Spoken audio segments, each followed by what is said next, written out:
ಇವತ್ತು ವಿಚಾರಣೆಗೆ ನನಗೆ ನಿನ್ನೆ ನೋಟಿಸ್ ಕೊಟ್ಟಿದ್ದು ನಾಳೆ ಬರುತ್ತೆ. ನನಗೆ ನಾಳೆ ಪರ್ಸ್ನಲ್ ವಿಚಾರ ಇರೋದ್ರಿಂದ ನನಗೆ ಯಾವುದೇ ಥರ ಭಯ ಇಲ್ಲ.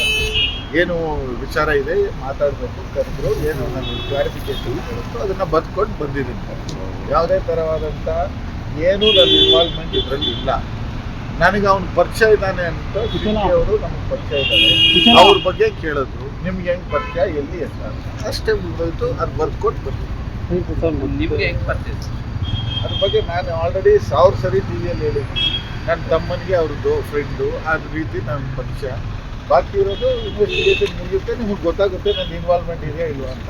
ನನಗೆ ಯಾವುದೇ ಥರವಾದಂಥ 1% ಕೂಡ ಭಯ ಇಲ್ಲ. ಇದರಲ್ಲಿ ನಂದು ಏನೂ ಇನ್ವಾಲ್ವ್ಮೆಂಟ್ ಇಲ್ಲ. ಒಂದಿನ ಮುಂಚೆ ಬಂದಿದ್ದೀನಿ, ನಾಳೆ ಕೊಟ್ಟಿರೋ ನೋಟಿಸ್ಗೆ ಇವತ್ತೇ ಬಂದಿದ್ದೀನಿ. ಸರ್, ಮತ್ತೆ ಈ ಕೇಸಲ್ಲಿ ನಿಮ್ಮ ಹೆಸರು ಹಾಕ್ಬೇಕು ಅಂತ ಹೇಳಿ ಆಗ ನೀವು ನನ್ನ ಹತ್ರ ಬರ್ತೀರಿ ಸರ್. ನೀವು ಯಾರು ಎತ್ತ ಏನು ಮಾಡ್ತೀರಾ, ಮನೇಲಿ ಕೂತ್ಕೊಂಡು ನೀವು ಏನು ಮಾಡ್ತೀರಾ ನನಗೇನು ಗೊತ್ತಿರುತ್ತೆ ಸರ್. ನಮ್ಗೆ ಅದೇ ರೀತಿ 1000 ಜನ ಫ್ರೆಂಡ್ಸ್ ಇರ್ತಾರೆ. ಅವ್ರು ಯಾರೋ ಬಂದಿದ್ದಾರೆ, ಅವ್ರ ಜೊತೆ ನಮ್ಮ ಫ್ರೆಂಡ್ಶಿಪ್ ಇದ್ದು ಅದಕ್ಕೆ ಏನು ಎಕ್ಸ್ಪ್ಲನೇಷನ್ ಕೊಟ್ಟಿದ್ದೀನಿ. That's about it. ಯಾವುದೇ ಥರ ಫೈನಾನ್ಷಿಯಲ್ ಟ್ರಾನ್ಸಾಕ್ಷನ್ ಇಲ್ಲ. ಒಂದು ನಯಾ ಪೈಸಾ ಕೂಡ ನಮ್ಮ ಅಕೌಂಟಿಗೆ ಇಲ್ಲ. ನನ್ನ ತಮ್ಮನಿಗಾಗಲಿ ನನಗೂ ಆಗಲಿ ಯಾವುದೇ ಥರ ಅಂತ ಫೈನಾನ್ಷಿಯಲ್ ಇಲ್ಲ. ನಮ್ಗೆ ಇದರಲ್ಲಿ ಯಾವುದೇ ಥರ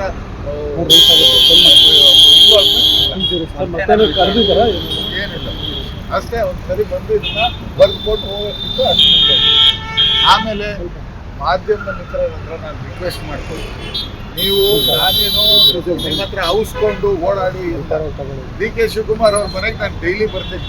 ಡೈಲಿ ನಾನು ಅಲ್ಲೇ ಇರ್ತೀನಿ. ನಮ್ಮ ನಾಯಕರು ಅವರು ಇವತ್ತು ಅವರನ್ನು ಹೋಗಿ ಭೇಟಿ ಮಾಡಿದ್ದು ನಾನು ಪೊಲಿಟಿಕಲ್ ಆಗಿ ನಮ್ಮ ಕೆಲಸಕ್ಕೆ ಹೋಗಿದ್ದೀನಿ.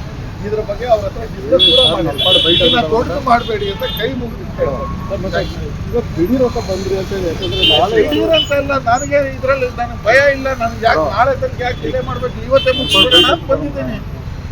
ನಾನು ಭಯ ಇದ್ರೆ, ನಾನು ಏನೋ ತಪ್ಪು ಮಾಡಿದ್ರೆ ನಾನು ಅಯ್ಯೋ ನಾಳೆ ಬೇಡ ನೀವು ಮುಂದಕ್ಕೆ ಹಾಕಿ ಅಂತ ಕೇಳ್ಬೋದು. ನನಗೆ ಯಾವುದೇ ಥರ ಇಶ್ಯೂ ಇಲ್ಲ. ನಾನು ಬಂದು ಸ್ಟೇಟ್ಮೆಂಟ್ ಕೊಟ್ಟು ಹೋಗ್ತಾ ಇದ್ದೀನಿ.